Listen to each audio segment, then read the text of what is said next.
Hello guys. So ഞാനിപ്പം continuous ആയിട്ട് E V ടയറെ കുറിച്ച് 2-3 വീഡിയോസ് പേജിലിട്ടിട്ടുണ്ടായിരുന്നു. സോ അപ്പോൾ എനിക്ക് ഒരുപാട് ക്വസ്റ്റ്യൻസ് വന്നു. കുറച്ച് പേരുടെയൊക്കെ കൺസേൺ എന്ന് പറഞ്ഞാൽ ഇതിൻ്റെ ഒരു റേഞ്ച് എങ്ങനെയാണ്, ഇ വി ടയറുടെ റേഞ്ച് എങ്ങനെയാണ്. ഞാൻ കുറച്ച് പേര് കോൺടാക്ട് ചെയ്തിരുന്നു. അവർ ഇ വി ടയർ യൂസേഴ്സ് തന്നെയാണ്. അവർക്ക് റേഞ്ച് നല്ല കുറവാണ്, എനിക്ക് കിട്ടുന്ന റേഞ്ച് എത്രയാണെന്ന് അറിയാനൊക്കെ അവർ എന്നെ കോൺടാക്ട് ചെയ്തിരുന്നു. അപ്പോൾ ഒരുപാട് പേര് കംപ്ലൈൻറ്റ് പറയുന്നവർക്ക് റേഞ്ച് വളരെ കുറവാണെന്നുള്ളത്. സോ ഞാൻ എൻ്റെ ഒരു എക്സ്പീരിയൻസ് ഞാൻ ഷെയർ ചെയ്യാമെന്ന് വിചാരിച്ചു. സോ ആക്ച്വലി ഞാൻ ഈ കാർ എടുക്കുന്ന സമയത്ത് എനിക്ക് കിട്ടിയിട്ടുള്ള information from Maruti Suzuki as well as the salesman. അവർ എൻ്റെ അടുത്ത് പറഞ്ഞത്, കമ്പനി പറയുന്നത് 540 കിലോമീറ്റേഴ്സ് ആണെങ്കിലും ഒരുപാട് യൂസേഴ്സിന് 460 470 ഒക്കെ കിട്ടുന്നുണ്ട്, ഈവൻ 500 കിട്ടുന്ന ആൾക്കാരുണ്ടെന്നൊക്കെ ഒരു ഇൻഫർമേഷനാണ് അവർ എനിക്ക് തന്നത്. ഓക്കെ, അപ്പോൾ ഞാൻ വളരെ റീസെൻ്റ്ലി ആണ് ഇതിൻ്റെ ഒരു റേഞ്ച്, അതായത് നമ്മളിപ്പോൾ ഒരു ഇ വി നമ്മൾ വാങ്ങിച്ചു കഴിഞ്ഞാൽ നമ്മൾ ആദ്യത്തെ ഒരു 1000 കിലോമീറ്ററിലൊന്നും നമുക്ക് പ്രോപ്പറായിട്ട് നമുക്ക് റേഞ്ച് ഡിസൈഡ് ചെയ്യാൻ പറ്റത്തില്ല. ഓക്കെ, കാരണം എന്ന് വെച്ച് കഴിഞ്ഞാൽ നമ്മൾ ഇതൊരു പുതിയ വെഹിക്കിളാണ്. സോ അതിൻ്റെ ബാറ്ററി സൈക്കിൾസ്, അതായത് ചാർജ് ചെയ്യണം, നമ്മളത് ഡിസ്ചാർജ് ചെയ്യണം, അങ്ങനെ ഒരു മൾട്ടിപ്പിൾ സൈക്കിൾസ് ഒക്കെ ആകുമ്പോഴാണ് അതിനൊരു ഒരു റിലയബിൾ ആയിട്ടുള്ള ഒരു റേഞ്ച് ഈ വെഹിക്കിളിന് നമുക്ക് കറക്റ്റായിട്ട് തരാൻ പറ്റും. സോ ഈ വണ്ടി ആക്ച്വലി കമ്പനി പറയുന്ന 540 കിലോമീറ്റേഴ്സ് ആണ്. ബട്ട് ഈ വണ്ടിക്ക് നമുക്ക് കണ്ണും അടച്ച്, ഇപ്പം ഞാൻ എൻ്റെ ഒരു ഡീസൽ കാർ ഓടിക്കുന്ന പോലെ ഞാൻ ഈ വണ്ടി ഓടിക്കുകയാണെങ്കിൽ എനിക്ക് കിട്ടുന്ന റേഞ്ച് എന്ന് പറയുന്നത് കണ്ണുടച്ചുള്ള ഇതാണ്. അതായത് ഞാൻ ഹാർഡ് ആക്സിലറേഷൻ ആണ്, റീജനറേഷൻ യൂസ് ചെയ്യുന്നില്ല, മറ്റു രീതിയിലുള്ള ഇ വി മെത്തേഡിൽ ഞാൻ ഈ വെഹിക്കിൾ ഓടിക്കുന്നേ ഇല്ല. ഞാനൊരു പ്രോപ്പർ ഒരു ഡീസൽ ഓടിക്കുന്ന പോലെ ഓടി, ഞാൻ സ്പോർട്ട് മോഡ് ഇട്ട് തന്നെയാണ് കേട്ടോ ഈ വെഹിക്കിൾ ഓടിക്കുന്നത് എപ്പോഴും.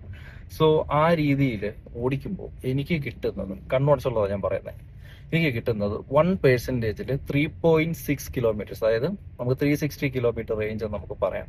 ഈ 3.6 എന്ന് പറയുന്നത് ഇൻക്ലൂഡിങ് സിറ്റി ആൻഡ് ഹൈവേ ആണ്. സ്റ്റോപ്പ് ആൻഡ് ഗോ ട്രാഫിക് ഉണ്ടാവും, ഹാർഡ് ആക്സിലറേഷൻസ് ഉണ്ടാവും, നമ്മൾ എ സി ഐഡിയലിട്ട് കുറേ നേരം നിർത്തുന്നുണ്ടാവും. ഈ ഒരു മിക്സ്ഡ് യൂസ് കഴിഞ്ഞ് പിന്നെ നമ്മൾ അത്യാവശ്യം ഓപ്പൺ റോഡ് ഉണ്ടാവും, ഹൈവേസ് ഉണ്ടാവും, വീക്കെൻഡ് നമ്മൾ നാട്ടിൽ പോകുന്നുണ്ടാവും. ഇങ്ങനത്തെയൊക്കെ യൂസേജ് എല്ലാം കൂടെ മിക്സ് ചെയ്തിട്ട് എനിക്ക് കിട്ടുന്നത് 3.6% ആണ്, 1% ആണ്. ഇനി ഞാൻ നോക്കി ഇതൊരു ഇ വി ഓടിക്കുന്ന പോലെ ഞാൻ ഓടിക്കുകയാണെങ്കിൽ, ഞാനിപ്പം നിങ്ങൾക്ക് കാണിച്ചു തരാം. ഞാനിപ്പോൾ ഒരു ഇ വി ഓടിക്കുന്ന പോലെ ഓടിക്കുകയാണെങ്കിൽ, ഇപ്പം ഞാൻ 100% ആയ വെഹിക്കിൾ ഇന്ന് ജസ്റ്റ് സ്റ്റാർട്ട് ചെയ്ത് ഞങ്ങൾ ട്രിവാൻഡ്രത്ത് നിന്ന് കൊല്ലത്തേക്ക് പോവാണ്. സോ കൊല്ലത്തേക്ക് പോകുമ്പോൾ നിങ്ങൾക്കറിയാം ഹൈവേയുടെ പണി നടക്കുകയാണ്, അതേപോലെ തന്നെ കുറച്ച് സ്ഥലത്ത് ഹൈവേയുടെ പണി തീർന്നിട്ടുമുണ്ട്. സോ ട്രാഫിക് ഉണ്ട്, അതേപോലെ സ്റ്റോപ്പ് ആൻഡ് ഗോ ട്രാഫിക് ഉണ്ട്, അതേപോലെ തന്നെ ജംഗ്ഷൻസ് ഉണ്ട്, പണി നടക്കുന്നുണ്ട്, മോശം റോഡുണ്ട്, ഹൈവേ ഉണ്ട്. ഇവിടെ എല്ലാം കൂടെ ചേർത്തിട്ട് നമ്മൾ ഓടിയപ്പോൾ നമുക്ക് കിട്ടുന്ന ഒരു റേഞ്ച് എനിക്ക് 1%-ൽ 4.8 വരെ എനിക്ക് കിട്ടി. 4.8 എന്ന് പറയുമ്പോഴേക്ക് 480 റേഞ്ച്. നമ്മൾ അതേപോലെ കണ്ടിന്യൂസ് നമ്മൾ പോവുകയാണെങ്കിൽ നമുക്ക് 480 റേഞ്ച് കിട്ടും. സോ അത് 480 കിലോമീറ്റർ റേഞ്ച് എനിക്ക് ഈ വണ്ടിയിൽ അറ്റൈൻ ചെയ്യാൻ പറ്റും എന്ന് എനിക്ക് മനസ്സിലായി. സോ എനിക്ക് എൻ്റെ ഒരു കൺക്ലൂഷൻ എന്ന് പറയുന്നതാണ്, നമ്മളിത് ഇ വി ഓടിക്കേണ്ട പോലെ ഓടിച്ചാൽ നമുക്ക് എങ്ങനെ പോയാലും ഒരു 470 480 വണ്ടിയിൽ കിട്ടും.